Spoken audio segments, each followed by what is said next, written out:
का मतलब, ओ का मतलब ऑब्जेक्ट, नो का मतलब, एन का मतलब नो चेंज। मतलब फर्स्ट पर्सन रहेगा तो सब्जेक्ट के अनुसार, सेकंड पर्सन रहेगा तो ऑब्जेक्ट के अनुसार, थर्ड पर्सन रहेगा तो नो चेंज। बस यही है इसमें, चेंज ऑफ पर्सन में यही है, ठीक है, पूरे परिवर्तन। ठीक, अब चेंज ऑफ पर्सन पढ़ गए हैं तो पिछला रूल तुमको याद होना चाहिए, चेंज ऑफ टेंस वाला। ठीक, चेंज ऑफ टेंस का रूल क्या है? अगर रिपोर्टिंग वर्ब पास्ट में रहेगा तो रिपोर्टेड स्पीच को पास्ट में बदलेंगे। रिपोर्टिंग वर्ब अगर पास्ट में नहीं है, प्रेजेंट या फ्यूचर में है, तो रिपोर्टेड स्पीच को पास्ट में नहीं बदलेंगे। मतलब रिपोर्ट इधर पास्ट है तो इधर पास्ट बनाएंगे, और इधर पास्ट नहीं है तो इधर पास्ट नहीं बनाएंगे। इन्वर्टेड कामा के स्थान पे जनरल रूल में हम क्या लगाएंगे? दैट। अभी जब इंट्रोगेटिव वगैरह पढ़ने लगेंगे तो उसमें चेंज हो जाता है, या इंपरेटिव वगैरह तो बताएंगे, ठीक है। तो अभी इतना याद रखना, इन्वर्टेड कामा के स्थान पे दैट, इधर पास्ट है तो इधर पास्ट बनाएंगे, इधर अगर प्रेजेंट या फ्यूचर है तो इधर का टेंस नहीं बदलेंगे। अब जो सर्वनाम में परिवर्तन होता है, ही, she, it, I, we, you, दे, ये सब आ गया, इसके बारे में हम लोग इसमें पढ़ेंगे। तो चेंज ऑफ पर्सन लिखो इसमें, 3 प्रकार के व्यक्तियों के लिए प्रयोग किए जाते हैं। पर्सनल प्रोनाउन 3 प्रकार के व्यक्तियों के लिए प्रयोग किए जाते हैं। नंबर 1 लिखना, हाँ, स्पीच मतलब वह व्यक्ति जो बोलता है। तो इस व्यक्ति को हम क्या कहेंगे? फर्स्ट पर्सन कहेंगे। और बोलता कौन है? आई, मतलब मैं बोलूंगा, मैं जो होता है, ठीक है, और वी, तथा इसके सभी रूप, इसके सभी रूप फर्स्ट पर्सन के अंतर्गत आते हैं। फर्स्ट पर्सन के अंतर्गत आते हैं। अभी रूप लिखा दे रहे हैं आगे चलते, ठीक है। Number 2,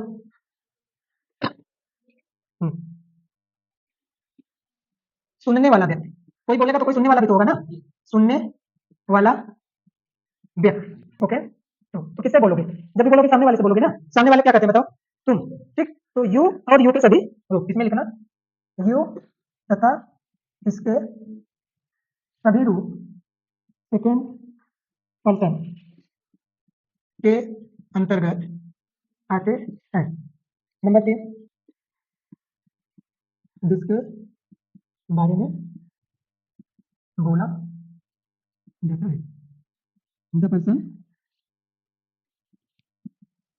person spoken of, the he, she, it और दे, कमा नेम तथा इसके सभी रूप थर्ड पर्सन के अंतर्गत आते हैं। नोट करते जाओगे। मतलब संक्षेप में, I we first person, you second person, he, she, it, they और name थर्ड पर्सन। अब देखो, ये तुम्हारा पर्सनल प्रोनाउन का पूरा चार्ट है, ठीक है। अगर सब्जेक्टिव केज में रहेगा, ये जो दिया गया है, ये अगर सब्जेक्टिव केज में रहेगा तो तुम्हें ये मिलेगी।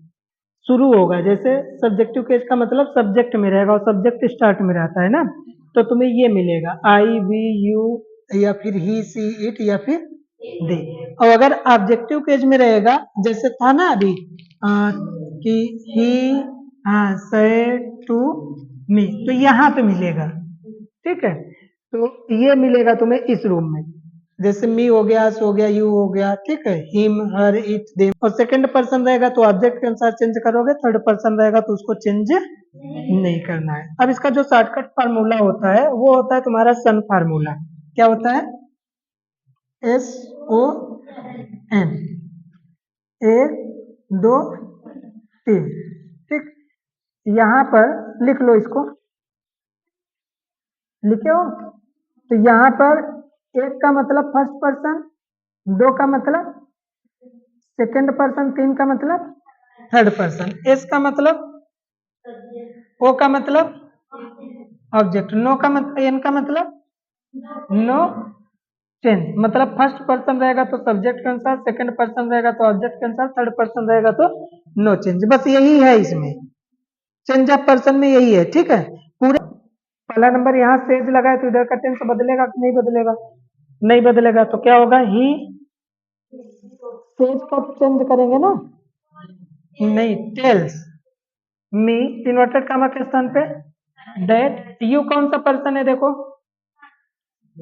सेकेंड पर्सन, इसमें है ना सेकेंड पर्सन, सेकेंड पर्सन में यू आएगा। ठीक है, सेकेंड पर्सन में क्या आएगा? यू। फर्स्ट पर्सन में क्या आएगा? आई और वी। थर्ड पर्सन में क्या आएगा? ही, सी, इट, या किसी का नाम आ गया, या दे भी ना, दे, ये थर्ड पर्सन में। तो यू सेकंड पर्सन। अब सेकंड पर्सन किसके अनुसार चेंज होगा? ऑब्जेक्ट के अनुसार। ऑब्जेक्ट क्या है इस वाले में? देखो इन्वर्टेड कामा के बाहर वाले मी है, तो यहाँ पे मी का सब्जेक्टिव केस क्या हो जाएगा? आई। देखो मी का सब्जेक्टिव केस क्या हो गया? आई। मतलब यू जो था, यू के स्थान पे क्या आ जाएगा?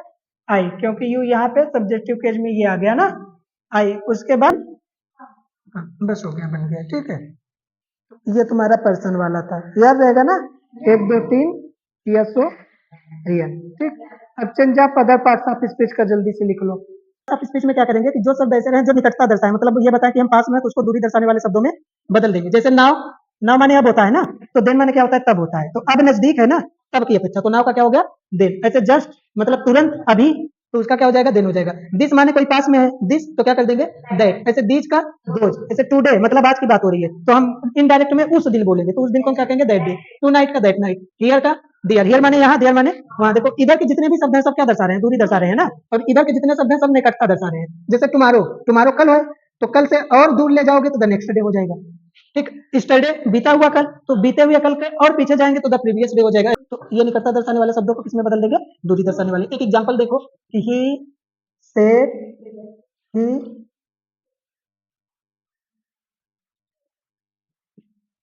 Gives me this pen. अब इसका ध्यान से देखो, चेंज ऑफ टेंस वाला पहला रूल इसमें लगेगा कि नहीं लगेगा? चेंज ऑफ टेंस का रूल लगेगा कि नहीं लगेगा? बताओ। लगेगा। क्यों लगेगा? क्योंकि ये सेड है। इन्वर्टेड कॉमा के स्थान पे क्या लगेगा? दैट लगेगा। तो यहाँ क्या हो जाएगा? ही सेड, उसके बाद दैट। यहाँ पे ही है, थर्ड पर्सन है। थर्ड पर्सन चेंज होगा कि नहीं होगा? नहीं होगा। तो क्या होगा? ही होगा। गिव्स है, टेंस चेंज होगा तुम्हारा, तो क्या हो जाएगा? गेव हो जाएगा, क्योंकि प्रेजेंट इंडिफिनिट का पास्ट इंडिफिनिट ना। गेव। मी कौन सा पर्सन है? देखो सब जगह तुम्हें पर्सन जहां जहां मिलेंगे उसको देखना है कि कौन चेंज होगा कौन नहीं चेंज होगा। मी कौन सा पर्सन है? First person. फर्स्ट पर्सन किसके अनुसार चेंज होता है? सब्जेक्ट के अनुसार। सब्जेक्ट क्या है? तो यहाँ क्या हो जाएगा? ही हो जाएगा। उसके बाद दिस आया, दिस का क्या हो जाएगा? दिस का क्या हो जाएगा? दैट। तो क्या लगाएंगे? दैट, टी एच के टी, दैट। उसके बाद बन गया ना। तीनों इसमें चेंज ऑफ टेंस भी अपनाया गया, चेंज ऑफ पर्सन भी आ गया, और change of other parts of speech भी आ गया। ठीक, इसमें क्या है? हरी सैड। सैड मिला, टेंस चेंज होगा। इन्वर्टेड, चलो लिखते चलो, हरी सैड दैट। आई आ गया, फर्स्ट पर्सन सब्जेक्ट के अनुसार। हरी है तो क्या हो जाएगा? ही, ही होगा, ही होगा। ठीक है, सेल का क्या हो जाता है? शुड। तो क्या होगा? Should punish, punish. यू आया, यू किसके अनुसार चेंज होगा? ऑब्जेक्ट के अनुसार। यहाँ पे ऑब्जेक्ट है ही नहीं। जिस इस कंडीशन में ऐसा सेंटेंस मिल सकता है, ठीक है, बोर्ड एग्जाम में आ सकता है। तो इस कंडीशन में जब तुम्हें ऑब्जेक्ट ना मिले, लेकिन इधर जो तुम्हारा प्रोनाउन है वो ऑब्जेक्ट के अनुसार मतलब सेकंड पर्सन में रहे, तो यहाँ पे तुम अपने से ऑब्जेक्ट मानोगे। अब ऑब्जेक्ट किसे मानोगे? थर्ड पर्सन में से किसी को भी मानोगे। जैसे हरी सैड है तो हरी सैड टू हर कर सकते हो, हरी सैड टू हिम कर सकते हो। तो अगर यहाँ पे हम कर दें हरी सैड टू हिम, कर दें हरी सैड टू हिम, तो क्या क्या हो जाएगा? यहाँ पे ऑब्जेक्ट हिम हो गया, तो यू क्या हो जाएगा? हिम का यहाँ पे यू क्या हो जाएगा? अरे यू इसके अनुसार चेंज करोगे तो यहाँ क्या होगा? हिम होगा ना। तो ही शुड पनिश हिम।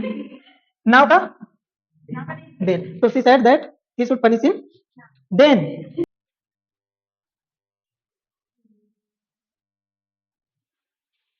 पहला क्या था? मोहन सेड, इसको लिखा रहने देना ताकि होमवर्क का। ही विल गो, ये 5 सेंटेंस है तुम्हारे होमवर्क में। अब इसमें किसमें किसमें टेंस बदलेगा?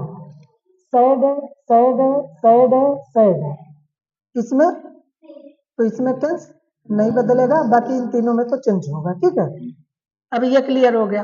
अब बनाओ, इन्वर्टेड कामा के स्थान पे तो पहले क्या लगा देंगे? दैट लगाएंगे। निशा सेड दैट। ही किस पर्सन में है? Third person. नो चेंज, तो ही को ही लिखेंगे। चेंज क्या करोगे? यहाँ देखो एच बड़े अक्षर में, यहाँ क्या लिख देंगे? छोटे अक्षर में।